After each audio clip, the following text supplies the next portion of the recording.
All right. Basically, it's what you've been doing. It's just now you've got to demonstrate it for me. I put all of the micrometers in here, so you do need to pick the right one. Means you have to kind of guesstimate what you're measuring. I have 2 micrometer holders. Okay, when you're done, I will put everything away, or you will put everything away, so that way the next student doesn't have it set up. There's a caliper here, so that way maybe you don't know if you need the 2 or 3 inch mic. You could do a little pre-check to see if you need what size mic. Okay, basically it's a ruler. I'm looking for everything up to the vernier scale to the 10,000s, so you do need to use these. You can't just use the caliper. Okay. I do have these telescoping gauges. Okay, this transfer tool to measure your bore, so you will measure bore. Okay. So that means you're gonna have to transfer it and measure it off the mic. Okay, you could write on this paper, or you could just take one of these and just scratch paper. Okay, I still have to do it sometimes, especially to make sure if that 0 is like right before or after, you know what I mean? And so that's fine. I'm not looking at, oh, they can do it in their head. Okay. But I do want you to circle and show me your definite answer, because those are the ones I will take as your answer. Okay. You will measure guides, which means your whole split ball gauge, okay, to measure guides. I will change parts eventually. I got 2 pistons over here that you can measure skirts on. I might even have you measure the big bore. They're tight. Well, these don't have the nuts. I gotta find the nuts, but that one's tight. I torqued it down. So same thing as a bore. You just use a gauge and transfer it. Okay. So basically, it's, can you take what it says directional and then transfer it? I need an inside diameter, outside diameter. I need length. I need flatness. I have the straight edge. You're gonna check flatness. Okay. Maybe I have you do stem diameter. So basically, the goal is to get you through every tool, and you know how to use it and function, okay? So this is going to be out, and it's going to stay out probably for 3 weeks. I'm hoping it won't take that long, but it's just since we're in here 2 days a week, I was used to having 5 days a week with you guys, so we could get it done in 3 days. Is this like test or is this like practice? This is assessment. When you're with me, it's assessment. So you guys can practice right now, Yeah. but I don't need these moved, and I don't want to see a mess. I don't want to see it all over the place, okay? Sure.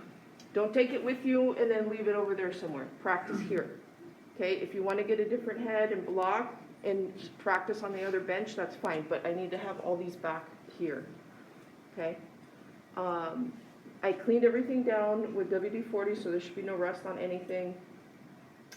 Crankshafts here. What do you think I'm going to have you measure on the crankshafts? Elastic gauge? No, Oh, because that the takes too main- long. Okay, yeah. Because we have to torque it, take it off. No, pretty much, Main one. watching you out there, you guys did it under block, but wrote journals, Right. okay? And I'm not gonna say that one, I'm gonna say measure the 3rd main journal, measure the 2nd rod journal, okay? So from the snout back is usually how we count these, okay? So I'll just use that as a reference. You should know the difference between which is a main and which one's a rod. Are we gonna have the spec sheet to reference it, as in like, oh, this is? No, just measure it. Gotcha. Okay. Because then what I'm gonna do on a daily is I'm gonna measure it myself to get my sheet to see if you're measuring close. So this is where you should be practicing how tight and how, right? If it's so tight that the mic stays standing up by itself and you can't move it, it's too tight. You're squeezing and you're indenting this material, okay? So I will measure it. Being off a little bit is okay, okay? But I measure it too to make sure that these weren't squeezed down and this changes. Does that make sense? Because if someone then used it so much or over tightened it, they could set the calibrations off. Okay, so this is that measuring assessment, just to make sure that you guys do understand what you're doing. Okay, and I'll just sit there on a chair on the other side and just observe you, and then you do your measurements, and then right now if you're practicing, is it time to say, is this this? Is this 249 thousandths with 10 or whatever? You know, now is the time to do it. That time when I'm sitting there evaluate you, you don't ask it in form of a question. Is this? No, you should tell me. I think this is here, is it? I can't answer your question, okay? So, if you need to practice, okay, practice today. So I'm gonna start next week, Monday, pulling people, okay? You should know all the names of all these components too. So practice that if you need to practice that. We have the Honda engine that's still a part over there, okay? That's a good table to go over there. I took the block from that table and that's it. The crankshaft is from something else and the head is from something else. So most of all the parts are there. So you should be able to identify, name everything, okay? So if you need to practice that too, today's the day. All right. When we get a couple more people in here, we will do a compression test example, okay? On how to do compression test, why you disable ignition, why you disable fuel, so you guys have the critical thinking. So then when you do perform your own, I'm gonna ask you specific questions, okay? To see if you did disable and follow directions, okay? That's one of the baseline tests that we do too, to find that bad cylinder. Okay, is it building compression? Compression is crucial for power on that crankshaft, for that torque. So we need good compression, period, okay? We're gonna start to pull specs on our cars so you could understand that each manufacturer lists them differently.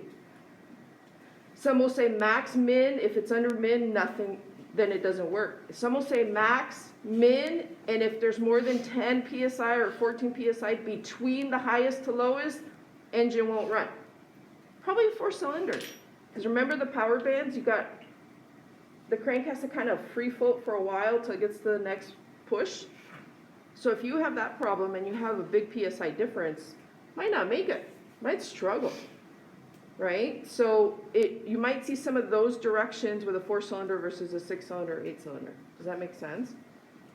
So we pull specs and we read everybody's specs so you guys can see the difference and understand what the math says in your head.